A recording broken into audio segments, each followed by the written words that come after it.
కల్కి ఎలా జన్మించాడో last episode లో చూసాం.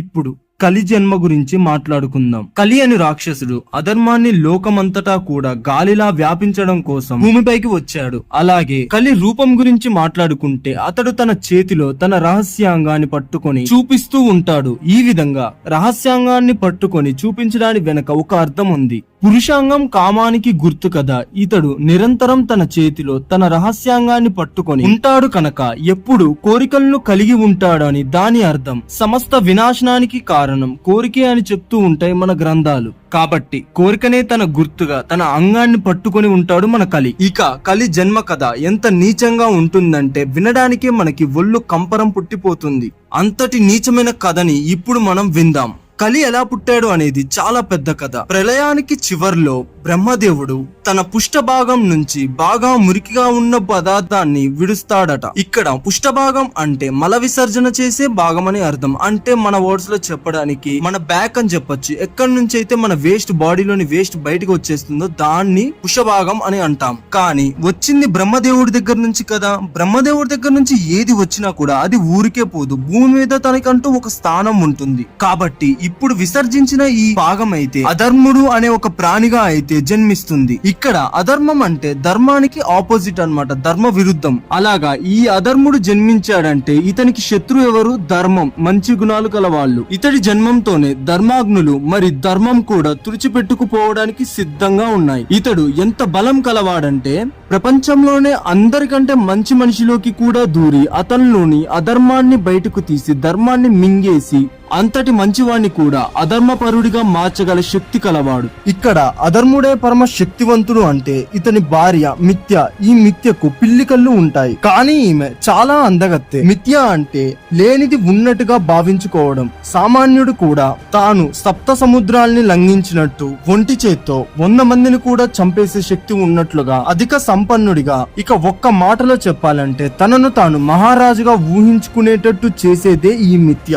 జగత్ మిథ్య అంటారు. తనకు కనపడే ఈ రంగుల ప్రపంచం శాశ్వతం కాదు అని తెలుసుకోలేక ఈ మిథ్య ఒక మాయలో పడి కొట్టుకుపోయి ఒక రోజు శరీరం విడిచి పైకి ఎగిరిపోతాడు మనిషి. అందుకే జగత్ మిథ్య అంటారు. అధర్ముడి భార్య ఈ జగత్ మిథ్య.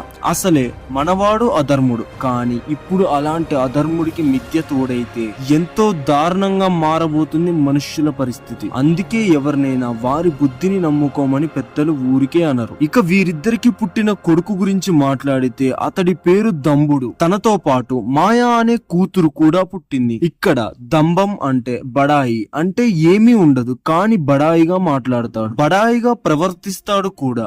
అలాగే ఇతనికి కోపం కూడా చాలా ఎక్కువ. ఇతని గురించి ఒకసారి వింటే ఇతను ఇంకెంత నీచుడు అనిపిస్తుంది తెలుసా మీకు. ఇతడు వరుసలు మరిచి తన తోడబుట్టిన తన చెల్లిని వివాహం చేసుకుంటాడు. మాయ అంటే ఏంటి? ఉన్నది లేనట్లుగా, లేనిది ఉన్నట్లుగా మనకి భ్రమ కలిగించేది. అలాంటి తన సోదరినే ఇతడు పెళ్ళాడాడు. వీళ్ళిద్దరి కాంబినేషన్ కూడా బాగా కుదిరింది. ఇలాంటి వీళ్ళిద్దరికి లోబుడు అనే కుమారుడు, నికృతి అని కూతురు పుట్టారు. లోబి అంటే పీనాసి వెధవా అని అర్థం. అంటే పిల్లికి బిచ్చం కూడా పెట్టని వాడు అని అర్థం. ఇక వాళ్ళ నాన్నని ఫాలో అయ్యాడో ఏంటో తెలియదు గాని దంబుడి కొడుకు లోబుడు కూడా తన చెల్లి అయిన నికృతిని పెళ్లి చేసుకున్నాడు. ఇక్కడ నికృతి అంటే దుఃఖం, శోకం ఇలాంటివని అర్థం. ఇలాగా లోబుడికి మరియు నికృతికి క్రోధుడు అనే కుమారుడు పుట్టాడు. ఇలాగా పేరెంట్స్ కి తగ్గట్టే పిల్లలు కూడా సరిపోయాడు. పుట్టినోడికి అమితమైన కోపం. వీరితో పాటు ఒక అమ్మాయి కూడా పుట్టింది. తన పేరు వచ్చేసి హింస. వీళ్ళ ఫ్యామిలీ అంతా కూడా ఒక రూల్ అయితే పాటిస్తున్నట్టు వాళ్ళ సిస్టర్స్ ని పెళ్లి చేసుకుంటున్నారు. ఇప్పుడు మన క్రోధుడు కూడా అలాగే వాళ్ళ పేరెంట్స్ ని, వాళ్ళ తాత ముత్తాతల్ని చూసి ఏం నేర్చుకున్నాడో తెలియదు కానీ సేమ్ తన సిస్టర్ అయిన హింసనే పెళ్లి చేసుకున్నాడు. ఇప్పుడు మనం ఓవరాల్ గా ఒకసారి వీళ్ళ ఫ్యామిలీని అయితే ఒక లుక్ వేసేస్తే బయట సొసైటీలో ఎవరైతే ఏమేమి చేయకూడదో వీళ్ళ ఫ్యామిలీ అవే చేస్తుంది. సత్యానికి అసత్యం, ధర్మానికి అధర్మం, న్యాయానికి అన్యాయం, శాంతికి కోపం, ఆనందానికి దుఃఖం, ఇలాగ ప్రతి దానికి ఆపోజిట్ గా ఉంటుంది వీళ్ళ ఫ్యామిలీ. ఇక ఫైనల్ గా ఇలాగా హింసించి ఆనందపడే క్రోధుడికి, బాధపెట్టి సంతోషపడే హింసకి పుట్టినవాడే కలి. ఇక కలిలో లేని చెడ్డ గుణం అంటూ లేదు. దంభం, లోభం, ఆకృతి, నికృతి, లోభం, హింస, ఆక్రోశం, ఇలాగ తన వంశంలో ఉన్న ఆలోచనలు బుద్ధులు అన్ని కూడా కలిలో మూట కట్టుకొని ఇప్పుడు ఒక మనిషిలాగైతే నించున్నాయి. ఇక తన బుద్ధులన్నిటినీ కూడా సూచించడానికి తన ఎడం చేత్తో తన అంగాన్ని అయితే ఎప్పుడు పట్టుకొని చూపిస్తూ ఉంటాడు. అందరూ అనుకుంటున్నట్టు ఇతని ఫ్యామిలీ అయితే ఇంకా పూర్తవలేదు. ఇతనికి కూడా ఒక చెల్లుంది. అధర్ముడి దగ్గర నుంచి స్టార్ట్ అయిన వీళ్ళ ఫ్యామిలీ ఇప్పుడు కలి దగ్గరకు వచ్చి ఆగింది. ఇప్పుడు కలి వాళ్ళ సిస్టర్ పేరంటే దురుక్తి. దురుక్తి అంటే దురాచారం.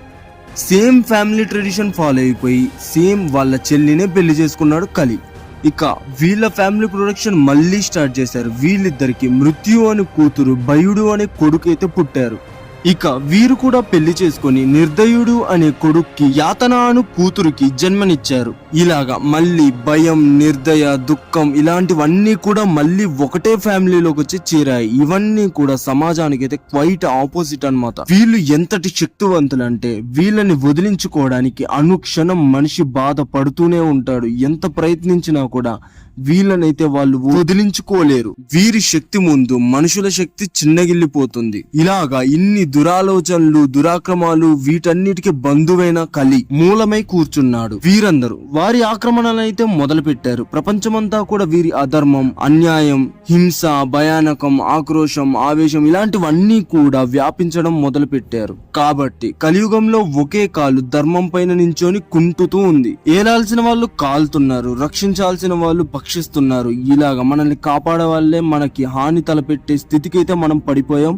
అలాగ చేసింది మనల్ని ఈ శక్తులే. ఇలాగా ఇది ఎప్పటికీ ఆగదు. అధర్మం ఆకాశాన్ని అంటుకుంటుంది. ఎందుకంటే చూశారు కదా కలిది ఎలాంటి వంశమో, ఎంత పవర్ఫుల్ వంశమో. ఇక ఈ కలి మరియు ఇతని వంశం మొత్తం కలిసి యజ్ఞాలను, గ్రంథాలను, మంచిని, ధర్మాన్ని అన్నింటినీ కూడా నాశనం చేస్తారు. ఇక వీరి సర్వ గుణాలను కూడా ప్రజలపైన రుద్ది నికృష్టమైన జీవితాన్ని అయితే ప్రజలకు ఇస్తారు. ఇక కలిరాజు పాలనలో ఇతని వంశము అత్యాచారాలతో, అధర్మాలతో, కామ క్రీడలతో, అన్యాయాలతో విచ్చలవిడి చేయడం అయితే మొదలు పెడతారు. చేస్తూనే ఉంటారు. వీరి ఆగడాలు రోజు రోజుకి పెరిగిపోవడం వలన ప్రజలు కూడా అధర్మాన్ని ఆచరించడం, అసత్యాలను, వాక్యాలను వాడటం, కోపాన్ని పెంచుకోవడం, ఎదుటి వారి మీద పగని, ప్రతీకారాన్ని పెంచుకొని ఎదుటి వారిని ద్వేషించడం, ఒకరంటే ఒకరు కొట్టుకోవడం, తిట్టుకోవడం, హింస పెరిగిపోవడం ఇలాంటివన్నీ జరుగుతూ ఉంటాయి. బ్రాహ్మణులయ్యుండి కూడా మాంసాన్ని తిని మద్యం సేవించి ఆనందపడడం, కామం కోసం సొంత వరసల్ని కూడా మర్చిపోయి విచ్చలవిడి చేయడం, ఇలాగా మాంసాహారానికి బాగా అలవాటు పడిపోయి క్రూరమైన మనుషులుగా మారిపోతూ ఉంటారు. ఇలాగా భూమి ఈ ఆగడాల్ని తట్టుకోలేక ఈ అధర్మాన్ని, అన్యాయాన్ని నేను మోయలేనని బాధపడుతుంది. రోజు రోజుకి తనపై పెరిగిపోతున్న